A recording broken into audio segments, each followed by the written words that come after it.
पंजाब के विशाल भूभाग में, जहां फैली हुई हवेलियां धन और शक्ति का प्रमाण थी, जागीरदार सिकंदर हयात रहते थे। एक ऐसे व्यक्ति जिनसे सभी डरते और सम्मान करते थे। हठीले और सुंदर दिखने वाले, भयभीत करने वाले व्यक्तित्व वाले, वे कम बोलने वाले और अडिग व्यक्ति थे। सिकंदर एक विधुर थे। उन्होंने कई साल पहले अपनी पत्नी को दुखद रूप से खो दिया था और तब से उनका दिल ठंडा हो गया था। उनका जीवन उनकी संपदा और जिम्मेदारियों के इर्द गिर्द घूमता था, जिससे भावनाओं या प्यार के लिए कोई जगह नहीं बचती थी। गांव के उस पार उसकी छोटी मासूम चचेरी बहन जोया रहती थी, जिसका दिल सुबह की ओस की तरह साफ था। जोया मृदुभाषी और दयालु थी। अक्सर उसे गांव वालों की मदद करते या किसी पुराने बरगद के पेड़ की छांव में पड़ते हुए देखा जाता था। हालांकि वह सिकंदर की दूसरी चचेरी बहन थी, लेकिन दोनों के बीच बहुत कम बातचीत होती थी, क्योंकि सिकंदर का सख्त व्यवहार सभी को दूर रखता था। लेकिन किस्मत को कुछ और ही मंजूर था।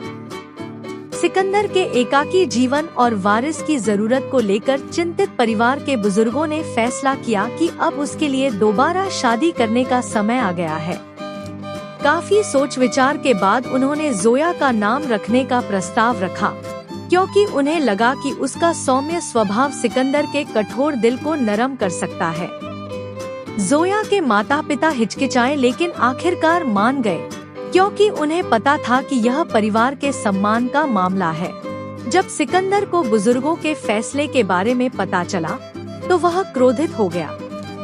उसने कहा, मुझे पत्नी की कोई जरूरत नहीं है। उसकी आवाज बर्फ की तरह ठंडी थी।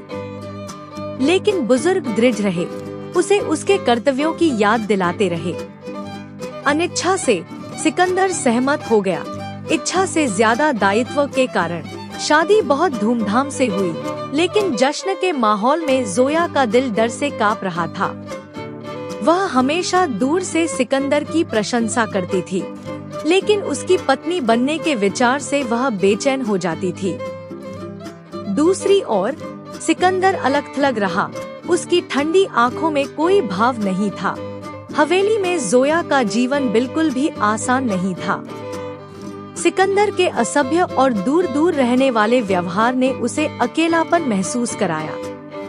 वह उससे केवल तभी बात करता था जब जरूरत होती थी, और तब भी उसके शब्द तीखे होते थे। फिर भी जोया की दृढ़ता और धैर्य झलकता था। वह हवेली की देखभाल करती थी, नौकरों के साथ दयालुता से पेश आती थी, और कभी भी अपने आंसू नहीं बहाती थी। समय के साथ सिकंदर के बर्फीले बाहरी आवरण में दरारें पड़ने लगी। वह जोया की निस्वार्थता और शांत शक्ति को देखे बिना नहीं रह सका। एक तूफानी रात में, जब जोया एक त्योहार के दौरान नौकरों के लिए खाना बनाने के लिए देर तक जागने के बाद बीमार पड़ गई, तो सिकंदर की चिंता उसके ठंडे चेहरे से बाहर आ गई। वह उसके पास रहा। उसकी सख्त निगाहें नरम होती गई, क्योंकि वह उसके नाजुक शरीर को आराम करते हुए देख रहा था। जैसे जैसे सप्ताह महीनों में बदलते गए, सिकंदर ने पाया कि वह जोया की सादगी और मासूमियत की ओर आकर्षित हो रहा है।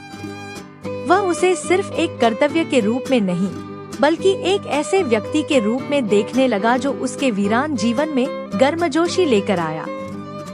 हवेली में अनकही कोमलता के पल भरते रहे। जोया शाम के दिए जलाती तो सिकंदर चुपचाप खड़ा रहता, या जोया देर रात काम के दौरान उसके पास एक कप चाय रख देती। लेकिन उनके नवोदित रिश्ते को चुनौतियों का सामना करना पड़ा। सिकंदर का अतीत उसे परेशान करता रहा, और भावनाओं को व्यक्त करने में उसकी अनिच्छा ने जोया को निराश कर दिया। गांव वाले उनके बेमेल मिलन के बारे में कानाफूसी करते रहे, और ईर्ष्यालु रिश्तेदार उन्हें अलग करने की योजना बनाते रहे। एक दिन जब एक पुराने प्रतिद्वंद्वी ने सिकंदर की जमीन और सम्मान को खतरे में डाला, तो जोया ने उसके साथ खड़े होकर अपनी वफादारी और हिम्मत का परिचय दिया। उसके अटूट समर्थन और शांत शक्ति ने सिकंदर के दिल के चारों ओर खड़ी की गई दीवारों को तोड़ दिया।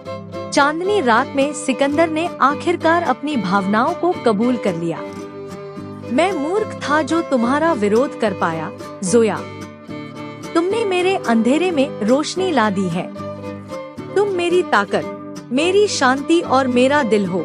जोया की आंखों में आंसू चमक उठे और उसने फुसफुसाते हुए कहा, मैंने हमेशा तुम में अच्छाई देखी है, सिकंदर। तुम्हें भी इसे देखने की जरूरत थी।